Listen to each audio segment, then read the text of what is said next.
el discurso equivocado acerca de que pues hay muchas profecías de que ya pertenecieron al pasado y que estas profecías ya se cumplieron, etcétera, etcétera.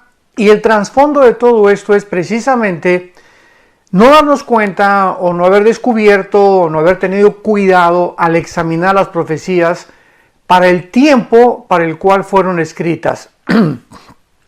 Entonces decir, por ejemplo, que pues Mateo 24 ya se cumplió en el pasado, lo cual es parcialmente verdad, porque en Mateo 24 encontramos a Cristo dando las señales de los últimos tiempos y dando las señales de la aproximación que iba a continuar sucediendo después de su muerte, como fue la invasión del gobierno romano por el general Tito en el año 70 después de Cristo. Entraron y Cristo lo profetizó: no quedará piedra sobre piedra. Se cumplió en Mateo 24.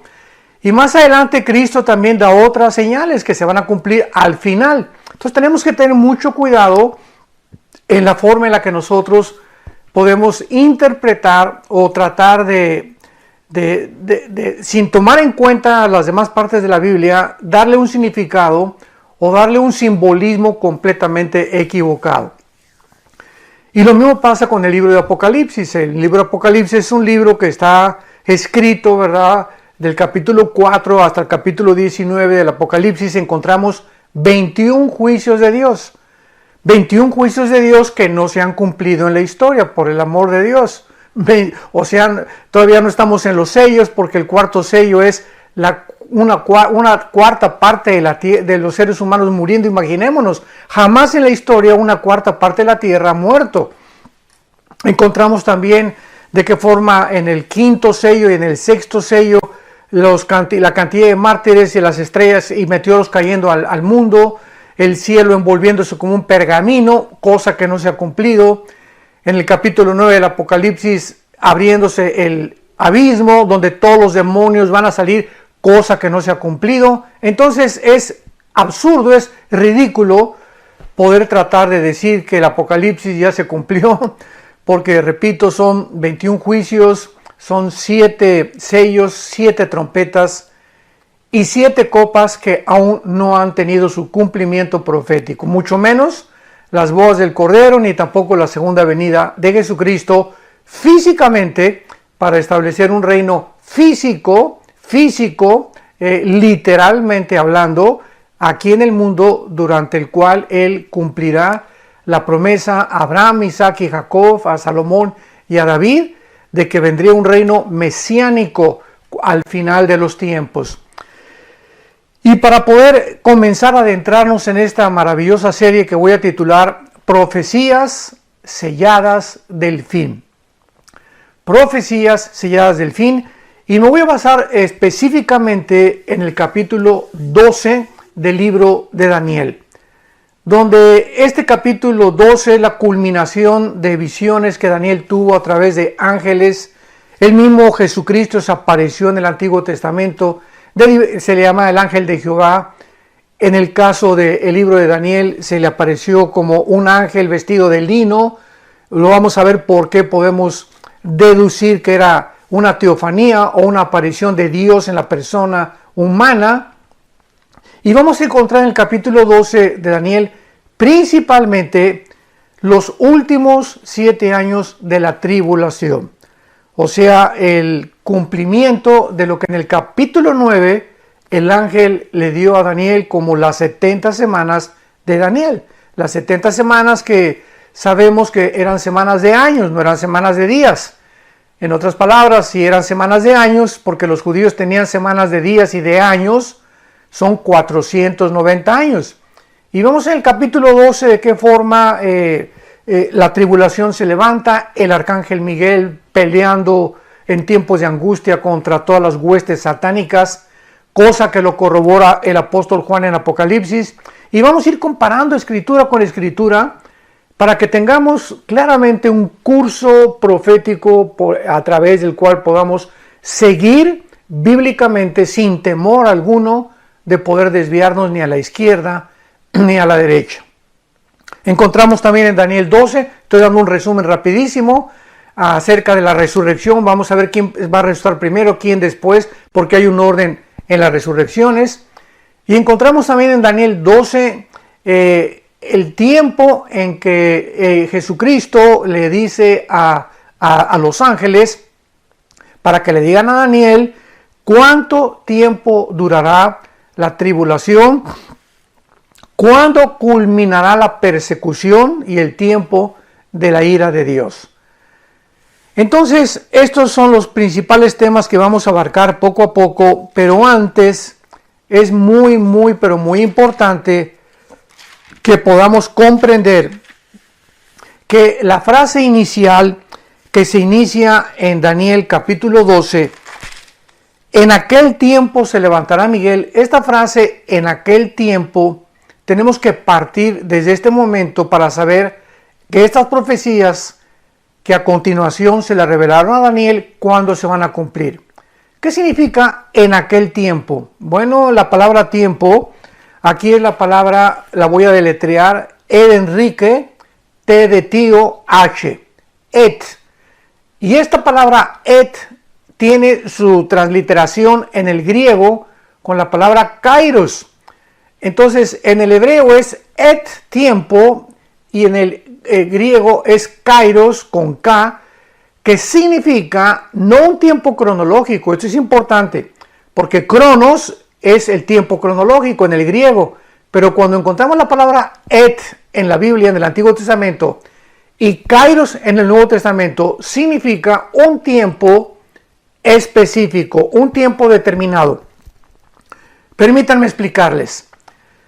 Yo tengo un calendario, como mucha gente, donde tengo enero, febrero, marzo, abril, mayo, junio, ¿verdad? Y en ese calendario tengo una cronología de mis compromisos, pues que en octubre tenemos que ir a la Riviera Maya, al seminario de matrimonios. En julio tengo que hacer otras conferencias en un estado de México, otro en Sudamérica, etcétera, etcétera.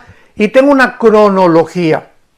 Entonces, esto es lo que significa la palabra cronos.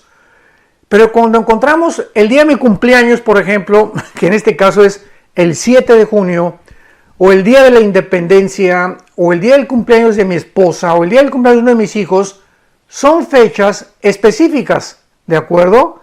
Son fechas determinadas. El 7 de junio es mi cumpleaños, el tal es el día de la independencia, el tal es el día de Navidad.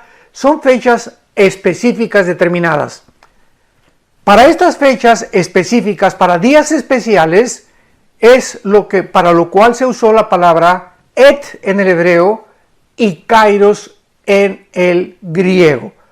Entonces, con este trasfondo, cuando dice la Biblia en Daniel 12, en aquel tiempo está determinando un tiempo específico, ¿verdad?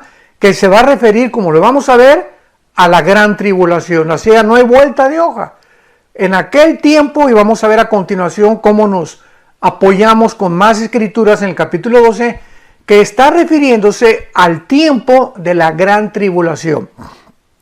Pero vamos a ver que en el libro de Daniel, y vamos a comenzar desde el capítulo 2, a ver las frases y los pasajes donde todos se refieren, se refieren al final de los tiempos.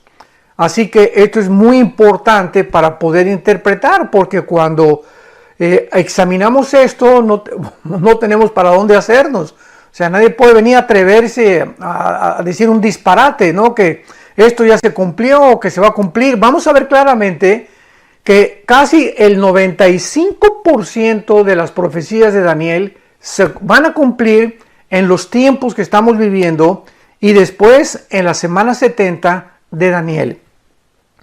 Veamos, por ejemplo, en el capítulo 2, vamos a ir por orden. Capítulo 2 de Daniel, acompáñame, abre tu Biblia en el capítulo 2 de Daniel, versículo 28. Y dice así: pero hay un Dios en los cielos, le está hablando Daniel al rey Nabucodonosor para explicarle el sueño que tuvo. En el capítulo 2, el rey Nabucodonosor tuvo un sueño de una grande estatua gigantesca, con la cabeza de oro, el pecho y los brazos de plata, el vientre de bronce, las dos piernas de la estatua eran de hierro, y los 10 dedos de la estatua mezclados de barro con hierro, barro cocido con hierro. Y pues Nabucodonosor no sabía de qué se trataba, entonces mandó traer a los astrólogos y a los brujos, a todos los espiritistas, ¿verdad? Ocultistas del reino, porque a través de todos los siglos descubrimos en la historia que el mayor porcentaje de estadistas y de gobernantes han consultado que la bola de cristal, tienen a sus brujos, tienen a sus astrólogos, porque desean de alguna manera saber qué les depara el futuro. Y Nabucodonosor no fue la excepción. Entonces Daniel ora a Dios y Dios le revela la interpretación de lo que significaba esta estatua para el rey. No nos vamos a detener en eso, pero nada más en el versículo 28, que es lo que nos atañe en este estudio, Daniel le dice al rey: pero hay un Dios en los cielos, el cual revela los misterios. Y él ha hecho saber al rey Nabucodonosor, escuchemos con mucha atención, lo que ha de acontecer o suceder en los postreros días. O sea, Nabucodonosor, te voy a interpretar lo que significa el sueño de la estatua. Pero este sueño, esta interpretación que tú tuviste, está relacionada con los últimos tiempos. Y de ahí Daniel pues ya comienza a decirle, ¿verdad?, que la cabeza representa a Babilonia, que era el reino en el cual en ese momento Nabucodonosor estaba gobernando, Daniel estaba bajo sus órdenes en el palacio. Después más adelante Daniel le dice, pues vendrá otro reino que la historia nos lo corrobora, los medos persas. Después dice Daniel un tercer reino, los griegos, que Alejandro el Magno derrotó al imperio medo persa. Y después el cuarto reino que sabemos, también por la historia, que fue el imperio romano. Entonces es muy claro, ¿verdad?, que se cumplió la estatua, se cumplió la cabeza de la estatua, porque Babilonia cayó, los medos persas cayeron, el imperio griego cayó, el imperio romano cayó, y las dos piernas que representan Roma cayó también. Y vemos que ¿por qué está relacionado con los últimos tiempos? Porque esto es muy importante, los 10 dedos de la estatua del rey Nabucodonosor representan, lo vamos a ver a continuación, representan la última forma de gobierno mundial que existirá antes, esto es muy importante, antes de que Jesucristo regrese a reinar al mundo y establecer su reino mesiánico o su reino de 1000 años. Entonces, antes de que Cristo venga, esto es importantísimo, tenemos la seguridad, la absoluta seguridad, de que se va a formar una coalición de 10 naciones representadas por los 10 dedos de la estatua de Nabucodonosor, y en el Nuevo Testamento están representados por 10 cuernos, que nos vamos a ir después para allá. Entonces, esta es la razón por la cual Daniel le dijo al rey: este sueño que tú tienes, Dios te ha dicho lo que ha de acontecer en los postreros días. Y aquí la palabra postrero, que también es muy importante, es la palabra hebrea acharit, así como suena con ch, acharit, que siempre se usa para la frase los últimos tiempos. Así que tampoco hay vuelta de hoja, porque en el lenguaje hebreo no nos da lugar a otra interpretación paralela o para poder decir que son profecías que ya se cumplieron. Ahora veamos en el versículo 44 y 45 del capítulo 2 de Daniel. Seguimos en el capítulo 2, versículo 44 y 45, que entonces ya Daniel le explica finalmente al rey Nabucodonosor la interpretación de los 10 dedos. Y dice así: y en los días de estos reyes, o sea, de los 10 dedos, de acuerdo al versículo 42, que son los 10 dedos de la estatua, en los días de estos 10 reyes, el Dios del cielo levantará un reino que no será jamás destruido. Y sabemos que los que quieren interpretar que cuando Jesús dijo, el reino de Dios ya está en vosotros, y atribuyen el milenio como algo espiritual, ¿verdad? ¡Qué grande equivocación! Porque aquí está hablando de un reino que no va a ser destruido. Nosotros vamos a ser destruidos en el momento de la muerte, aunque sobrevivirá nuestro espíritu y nuestra alma. Pero aquí está hablando de un reino físico, literal, visible, la profecía de Daniel. En los días de estos reyes, el Dios del cielo levantará un reino que no será jamás destruido. Y estos 10 reyes no se han levantado nunca en la historia. Así que no podemos decir, ¿verdad?, que el reino de Dios es espiritual. Claro que es espiritual porque ahorita el Espíritu Santo vive entre nosotros. Pero decir que ese reino milenial y tratar de interpretarlo espiritualmente, decir que es espiritual, que porque ya el reino de Dios está entre nosotros, es absurdo, es un disparate. Porque tenemos que distinguir entre el reino espiritual, que ya está dentro de cada persona que tiene a Cristo, pero la Biblia nos confirma, nos profetiza, nos enseña que va a haber un reino físico, visible, literal, donde Cristo bajará en la segunda venida a establecerlo durante 1000 años. Que lo explica ya también Isaías 65, Isaías 11, Isaías 66, Zacarías 12, Zacarías 14 y Apocalipsis 17, 21 y 22. Entonces, tenemos que juntar todas estas profecías y unirlas. Yo les dije alguna vez que yo comparaba las profecías bíblicas con las neuronas del cerebro. ¿En qué sentido? Nuestras neuronas son partículas microscópicas eléctricas, que tenemos billones de neuronas en el cerebro. Pero todas están conectadas unas con otras.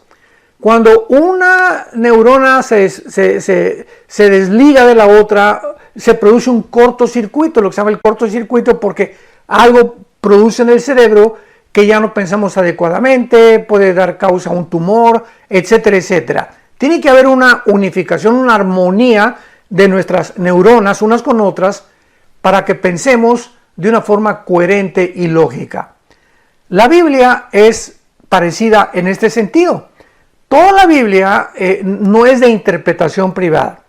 Si queremos interpretar el libro de Apocalipsis, no podemos si no tenemos Daniel, ni Ezequiel, ni Zacarías, porque son 3 libros en el Antiguo Testamento que están conectados con las profecías de los apóstoles, en este caso la primera y la segunda carta a los tesalonicenses del apóstol Pablo, con el Apocalipsis del apóstol Juan, y tenemos que unir Apocalipsis con Daniel, con Ezequiel, con Zacarías, etcétera, etcétera, con Joel también, para que podamos tener el circuito perfecto y no echar chispas. Y este es el problema cuando nos adelantamos y queremos sacar un texto fuera de contexto o no tomar en cuenta el tiempo, y caemos desgraciadamente, pues no tanto en herejías, ¿verdad? Porque hay muchos maestros de la Biblia que tienen otra perspectiva futura escatológica, como los amilianistas, que creen que el milenio ya se cumplió, que estamos ya en el milenio, que Satanás está atado ya, etcétera, etcétera, que son cristianos, son hermanos de nosotros, pero que escatológicamente están, ahora sí que lo puedo decir, reprobados con 5 de calificación, porque pueden ser muy buenos teólogos en una área, pero sin embargo en el área de la escatología están reprobados. Y esto tal vez alguien me pueda preguntar, bueno, ¿a qué es debido esto? También son estudiosos de la Biblia. En los últimos años yo he tratado de poder preguntarle a Dios y consultar en la Biblia, Señor, ¿por qué esta divergencia, estas diferencias entre hermanos que yo reconozco, son amigos míos y son grandes teólogos, ¿verdad? Puedo citar alguno, el doctor R.C. Sproul, un gran, ya murió, ya está con el Señor en el cielo esperándonos, un gran hombre de Dios, uno de los mejores teólogos, lo tengo que reconocer, de la denominación de los presbiterianos, era presbiteriano él, de la teología de la Reforma. Entonces, adentrándome en la teología de la Reforma, pude entender que los reformados o los que están del lado del presbiterianismo son amilianistas, creen que el milenio ya se cumplió, que las profecías se cumplieron, etcétera, etcétera. Y todo lo que es el área escatológica, como que el Espíritu Santo no les dio mucha iluminación y solo les dio iluminación en el área de la teología. Entonces, esta es la razón por la cual muchas veces no abarcamos todo, o sea, por eso nos necesitamos, por eso necesitamos depender unos de otros como cristianos, porque mi hermano de la iglesia o pentecostal o de la iglesia presbiteriana o bautista tiene cosas en otra área, puede ser en el área de la salvación, puede ser en el área de la iglesia, puede ser en el área del Espíritu Santo, que a lo mejor yo no tengo y que ellos han visto, porque el Espíritu Santo nos reparte de diferentes formas, dice 1 Corintios 12, es el mismo Espíritu, pero nos reparte diferentes dones, diferentes talentos, para que nadie tenga todo el control, el 100% de la verdad. O sea, el día que alguien diga, pues yo tengo todo el 100% de la verdad de la Biblia, ¿verdad? Pues sería un falso maestro. Porque el único que tiene el 100% de la verdad es Jesucristo, el Hijo de Dios, y el Padre y el Espíritu Santo. Ellos son los únicos. Mientras tanto, nosotros, dice el apóstol Pablo en 1 Corintios 13, conocemos en parte. Y muchas veces lo que conocemos, no lo conocemos como lo deberíamos de conocer.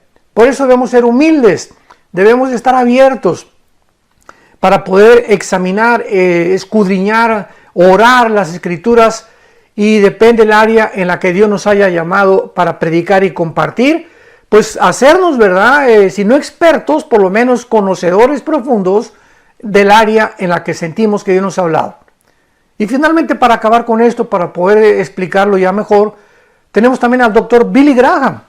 El doctor Billy Graham, yo tuve el privilegio de pasar muchos días con él, tanto en Holanda, en Ámsterdam, como en su casa en Montreal, como también en México, en Acapulco, el puerto de Acapulco. Cuando él fue unas vacaciones, tuve el privilegio, mi hermano Alejandro y yo, de estar con él 3 días en su bungalow. Eso fue algo para mí impactante. ¿Y por qué lo pongo de ejemplo? Porque él fue un hombre que nada más predicó el evangelio de la gracia de Dios. Era un evangelista.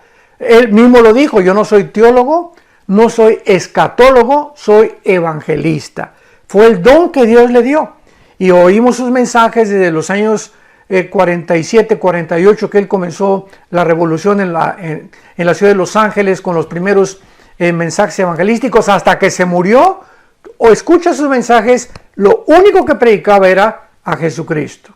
El plan de salvación y el evangelio de la gracia de Dios. Era todo lo que predicaba.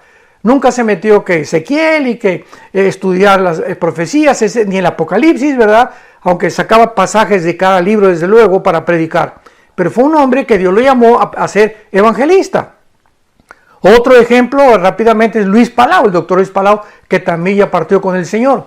Yo trabajé con Luis 2 años y también tuve el gusto y el privilegio de poder estar con él y compartir con él, ¿verdad? Y fue otro hombre que fue evangelista, o sea, Luis se dedicó a predicar el evangelio de la gracia de Dios. Nunca se metió en otras ambigüedades ni en otras cosas de la Biblia, porque él también lo dijo, este es mi llamado. Entonces, con esto quiero decirles que todos tenemos un llamado. En el caso mío, de mi primer mensaje, me río todavía y cuando lo comento mucha gente se ríe también. El primer mensaje que yo prediqué cuando yo me convertí, ¿cuál creen ustedes que fue el título? Y pues yo pienso que desde ahí ya Dios me estaba llamando para el área, aunque he recorrido, como he sido misionero, evangelista durante un tiempo, pastor y maestro, pero el área más fuerte en la que Dios me ha llamado es en la escatología y en la apologética, que es la defensa de la fe. Y mi primer mensaje se tituló La Gran Tribulación.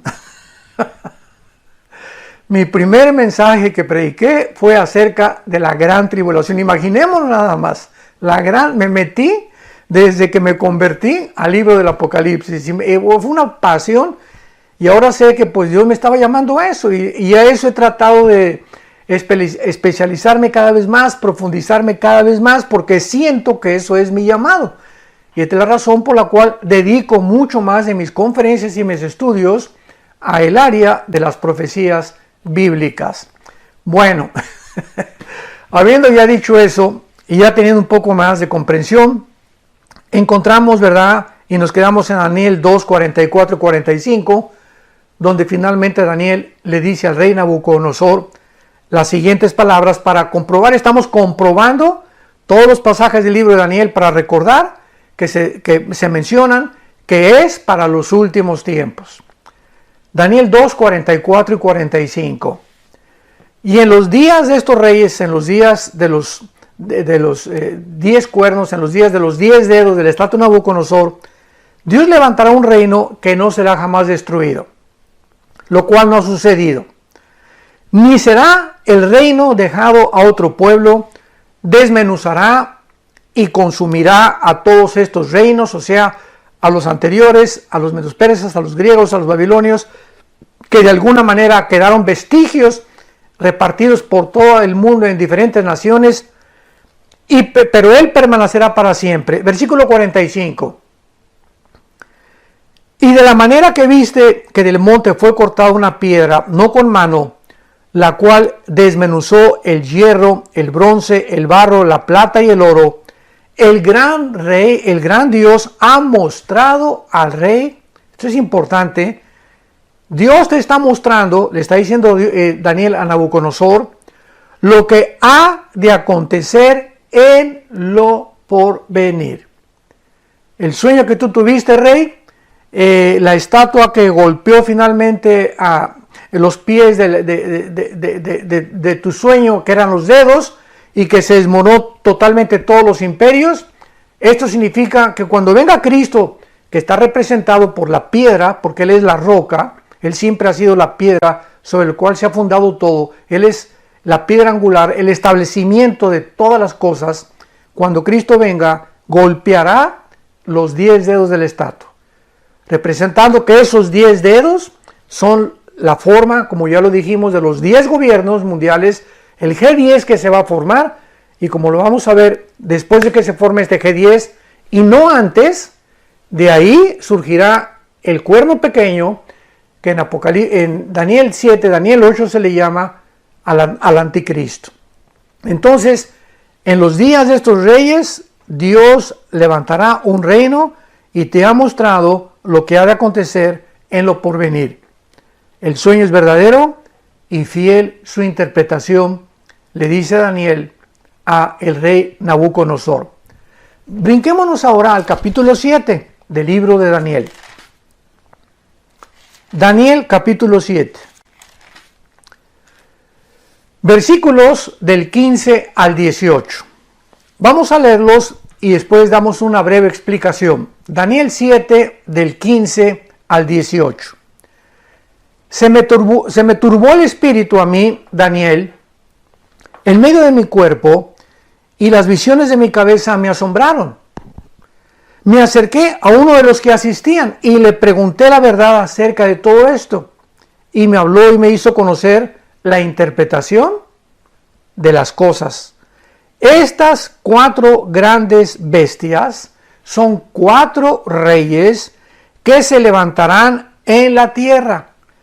Después, o sea, después de estos imperios, recibirán el reino los santos del Altísimo, inmediatamente después, los santos del Altísimo, y poseerán el reino hasta el siglo eternamente y para siempre.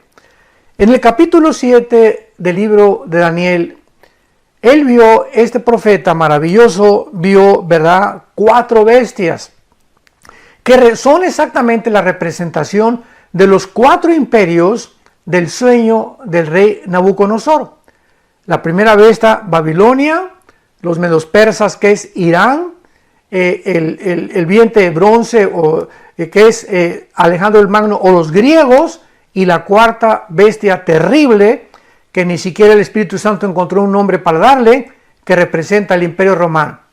Y aquí en el capítulo 7 vemos cómo el Espíritu Santo va reduciendo el espacio para que veamos hasta el capítulo 12 cómo llega a concentrarse en el anticristo. O sea, poco a poco en el libro de Daniel el Espíritu Santo va achicando, va acortando los imperios conforme se van a ir modelando hasta culminar con el final imperio, que en Apocalipsis 17 es el octavo que es el anticristo. Entonces, después de que estas 4 bestias son vistas por Daniel, dice la Biblia en el versículo 9 que cuando él estaba mirando todas estas visiones que no entendía, vio una visión de Dios. Esto es increíble. Daniel estuvo viendo una visión del trono de Dios. Y vemos en el versículo 9 que dice, cuando estaba mirando, fueron puestos tronos. Él vio cuando se colocaron los tronos. Y se sentó un anciano de días, que es Dios. Así se le llama muchas veces, no porque esté viejito, simplemente es un título para que lo entendamos nosotros, que significa su eternidad. El anciano de días, o sea, la eternidad de Dios. Cuyo vestido, vean cómo describe Daniel a Dios, como un anciano, vestido de blanco como la nieve, el pelo y su cabeza como lana limpia, su trono llama de fuego, y las ruedas del mismo fuego ardiente.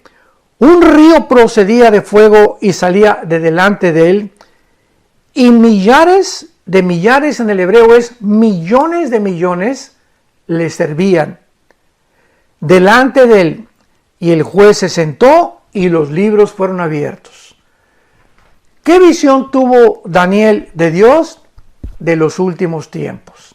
Porque vemos hasta Apocalipsis capítulo 20, versículo 11 al 15, cuando los libros fueron abiertos. O sea, lo que vio Daniel 600 años antes que el apóstol Juan en el Apocalipsis, los dos coinciden perfectamente bien. Y así sabemos que la visión que tuvo Daniel se está refiriendo a los últimos días.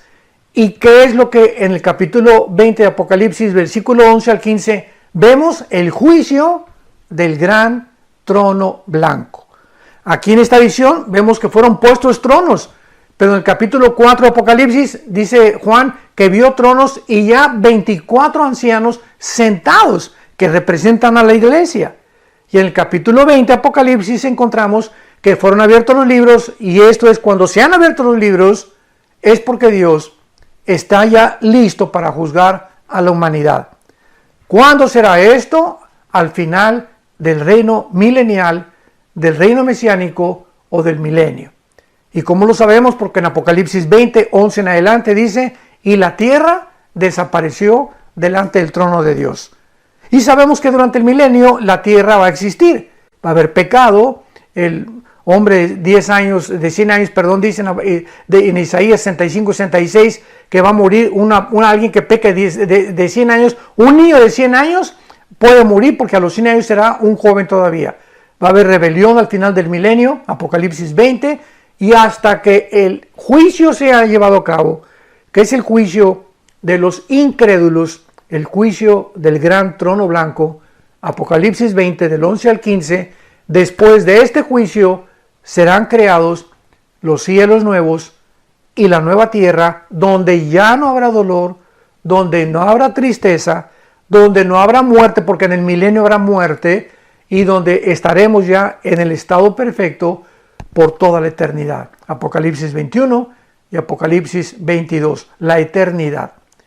Entonces, esta es la razón por la cual Daniel se confunde, y vemos que uno de los que lo asistían a Dios, de los millones que tenían ahí, fue el que le dijo en el versículo 15 que acabamos de leer, Daniel 7, versículo 15, se me turbó el espíritu, después de esta, imaginémonos, se me turbó el espíritu, estaba confundido, y el miedo de mi cuerpo y las visiones de mi cabeza me asombraron, y me acerqué a uno de los que asistían, ahí estaba Daniel, fue llevado en el espíritu al cielo, y de los millones ni siquiera le dejaron acercarse a Dios, se acercó a uno de los que asistían a Dios, que sabemos que son los ángeles, los millones de ángeles que Dios tiene a su servicio. y se acercó Daniel a uno de estos ángeles, como dice aquí, y entonces le preguntó a él, versículo 16, ¿qué es esto? O sea, ¿por qué están abriéndose los libros? ¿Qué es lo que está pasando aquí? Y me hizo conocer la interpretación de las cosas.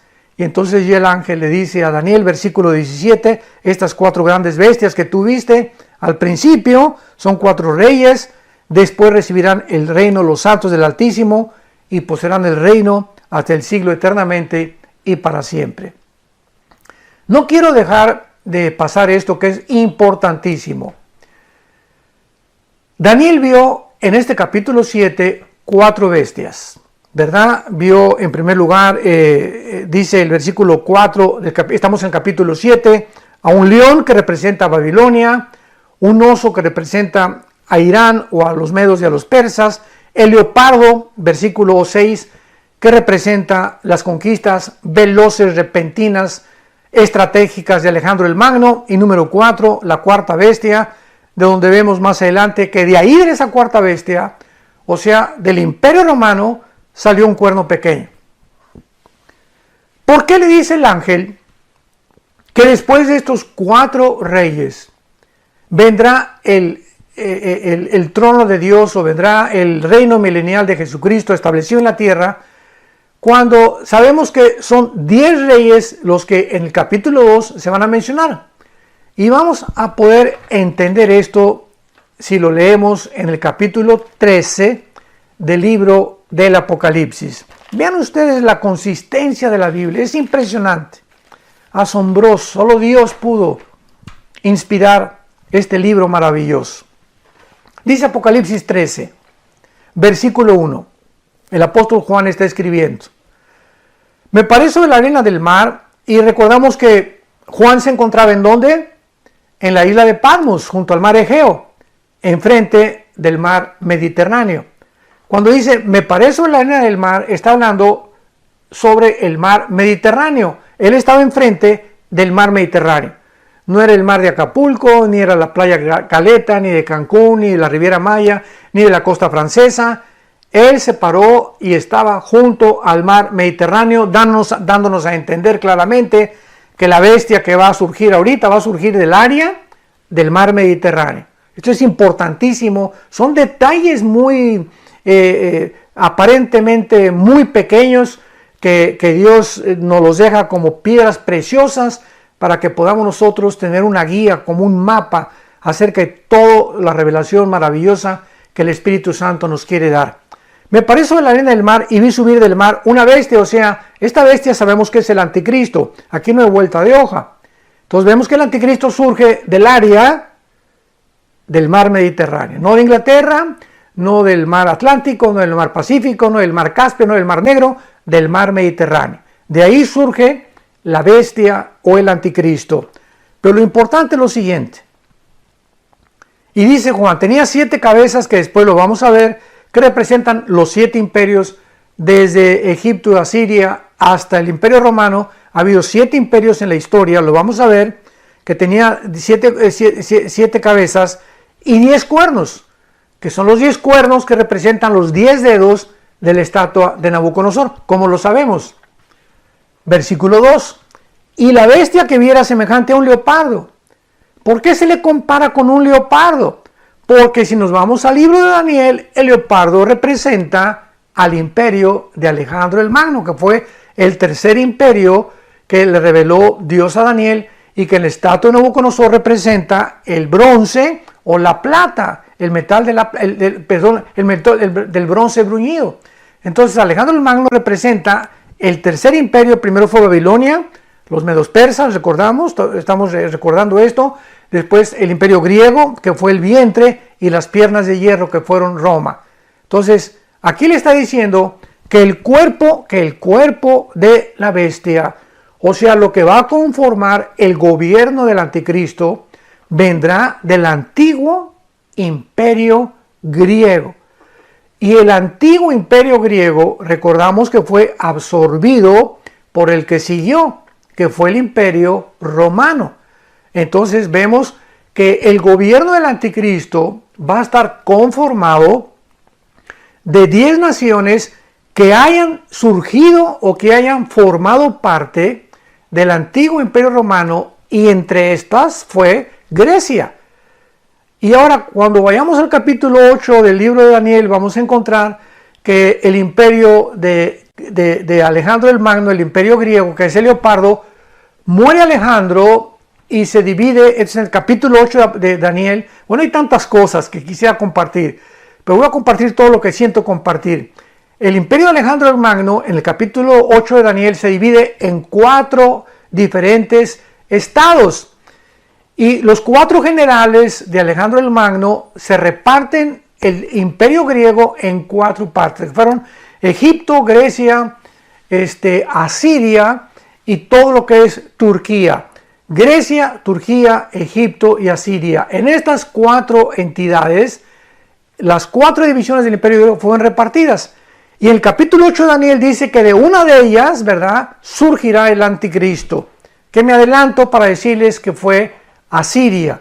Por eso al anticristo se le llama en el capítulo 10 de Isaías, en el capítulo 31, en fin, el asirio.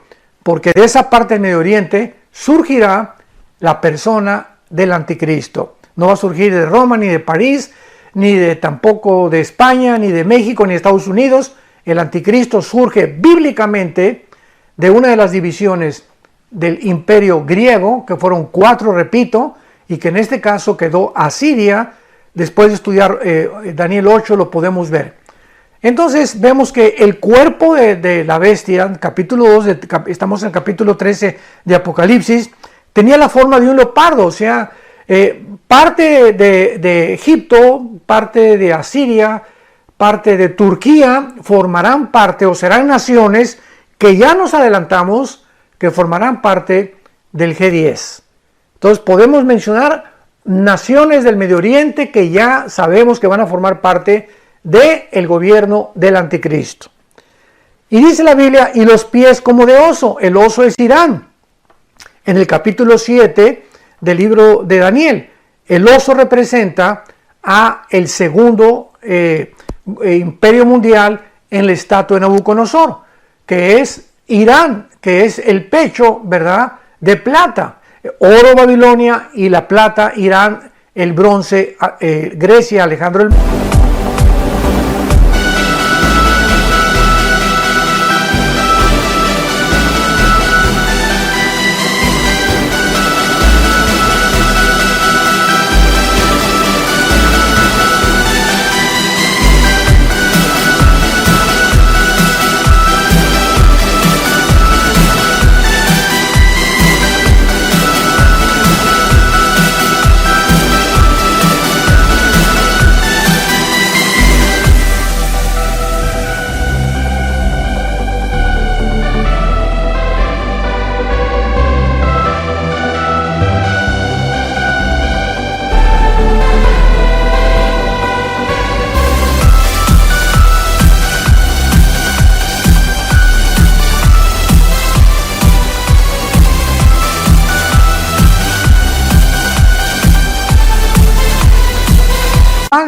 Magno. Entonces vemos que los pies de la estatua de la bestia eran de Irán, o sea, el oso. Esto representa que Irán tendrá la movilidad del gobierno del anticristo.